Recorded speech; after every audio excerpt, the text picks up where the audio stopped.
Hi, in this video, I will be showing you problem number 11 of chapter 14, section 4.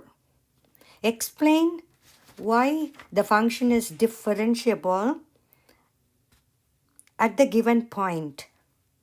Then find the linearization L of xy of the function at that point. You are given f of xy equal to 1 plus x times ln of xy minus 5 at the point 2, 3. First, we have to know what linearization means, and then we should also know when do we say a function is differentiable. So define the linearization of f at the point AB. What is the corresponding linear approximation? What is the geometric interpretation of the linear approximation? The linearization of f at AB is a linear function, so it will be in the form y equal to mx plus b, whose graph is the tangent plane to the surface z equal to f of xy at the point a, b, f of ab. And L of xy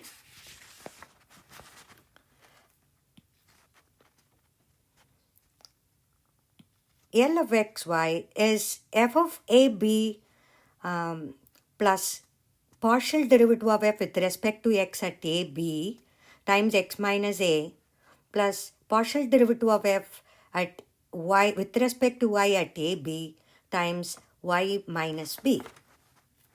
So if you look at this equation of the tangent plane over here, it's more or like similar to the tangent line or a linearization that we discussed in Calc 1 class.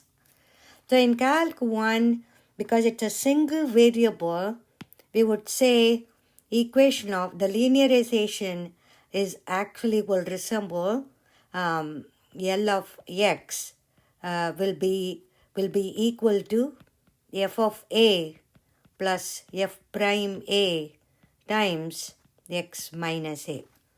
So there it was only one derivative. Now here we have the two derivatives, the partial derivatives, which are fx and fy. Then just at the point A in Calc 1, here at the point AB. So this is what you saw in Calculus 1. So f of x can be approximated by the values on the tangent line. That is what linearization stands for. Right? F of x is approximately equal to L of x, and L of x is equal to f of a plus f prime a times x minus a.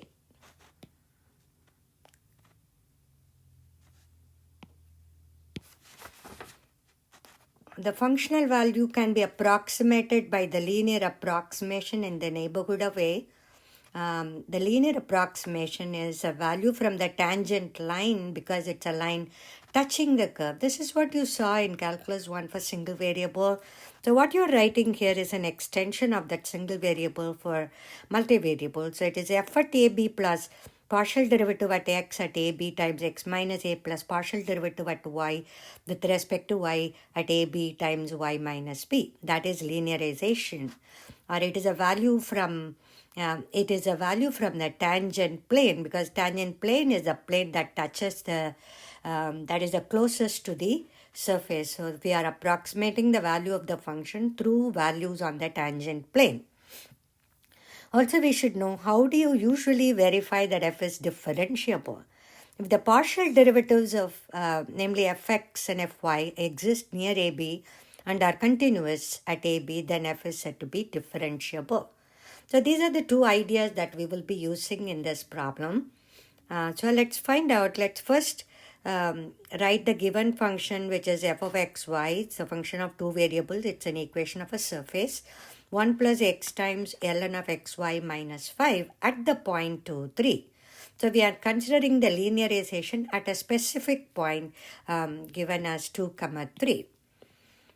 Now partial derivative, we are going to consider the partial derivative. So we'll start off with f sub x, partial derivative with respect to x. So we are treating the y as a constant. So derivative of the constant 1 is 0. When you do the derivative for the second part, you are actually going to use the product rule. So we are going to apply the product rule for this part. So it is x multiplied by derivative of ln of xy minus 5 plus ln of xy minus 5 times derivative of x. So every time you remember that we are, when it has two functions, we are going to use product rule for differentiation. So when you do the derivative of ln of xy minus 5, you have to keep in mind it will be 1 over, if we are going to apply the chain rule there. So it is 1 over xy minus 5 times derivative of the inside, which is derivative of xy minus 5, which will be y. So keep in mind all those. So fx is x, derivative of 1, which is 0, then x times derivative of ln of xy minus 5, which is 1 over xy minus 5 times derivative of the inside. The derivative of the inside is derivative of xy minus 5, but with respect to x, it will be just y. And then ln of xy minus 5 times derivative of x, which is 1. So that part is f sub x. Then we rewrite this, which is xy over xy minus 5 plus ln of xy minus 5. Now let's do f sub y, the partial derivative with respect to y, keeping x as a constant. So now derivative of 1 is 0. The x is a constant, so you can pull the constant out. Then derivative of ln of xy minus 5, so which will be 1 over xy minus 5 times a derivative of the inside with respect to y, so it will be just x. So it becomes x square over xy minus 5. So we got fx, we got fy. So we'll call them 1 and 2. Fx at 2, 3. So let's find out the value of 2, 3 because that's what given in the problem. So it is, so we are going to plug in x equal to 2 and y equal to 3 in fx and also in fy. So it is 6 over 1 times ln of 6 minus 5, so ln of 1. So that will be just 6. We'll call it step 3. Then fy at 2, 3, same way we are going to substitute x equal to 2 and y equal to 3. We get 4 divided by x square over xy minus 5. So 2 times 2, 4 divided by 6 minus 5, which is 1. So 4 over 1, 4. We'll call it step number 4. So we got fx, we got fy at the point 2, 3. Now,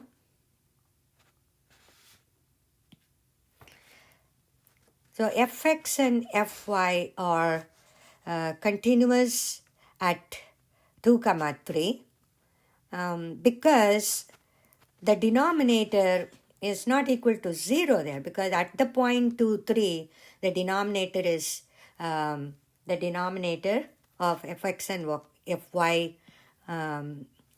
are not equal to 0. So xy is more than 5 because at the point 2, 3, product of xy is more than 5. So the denominator is not becoming 0. So they are all continuous there. Moreover, as xy is more than 5, we have f of xy is also defined at the point 2, 3. So the f sub x and f sub y are continuous at 2, 3, and also f of xy is defined at 2, 3 because the denominator is not becoming 0 at the point 2, 3. So thus f is differentiable at the point 2, 3.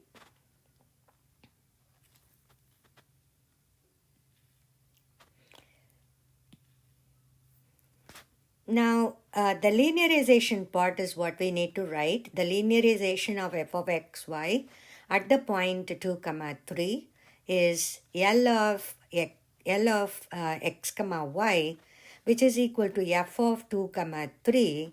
Now we are using the formula that we mentioned before, f at AB plus fx at AB times x minus a plus fy at AB times y minus b. So so a equal to 2, b equal to 3. So that's what we are substituting. So we are going to substitute x equal to 2 and y equal to 3 into f of x. So x equal to, so f of 2 comma 3, if you substitute that into the original function, which is 1 plus, so remember that f of xy is given to be 1 plus x times ln of xy minus 5. So in this one, you are going to plug in x equal to 2 and y equal to 3. So if you substitute that, it will become 1. Then fx at 2 comma 3 is 6 that we evaluated. Fy at 2 comma 3 is equal to 4, that also we evaluated. We plug in these values to find out L of xy to be equal to 1 plus 6 times x minus 2 plus 4 times y minus 3, which is linear in xy. So L of xy equal to 1. If you simplify these, you get 6x plus 4y minus 12 plus 1. So 6x plus 4y minus 23. Notice that this should look like a plane, the tangent plane to the surface. So a linear equation in xyz is the tangent plane. So linear approximation in two variables would be similar to a tangent plane. A linear approximation in single variable, what you did in calculus 1, will look like a tangent line. So those are the two differences, but you see the connection between the calculus 1 material and calculus 3 material in this problem. Hope this video helps.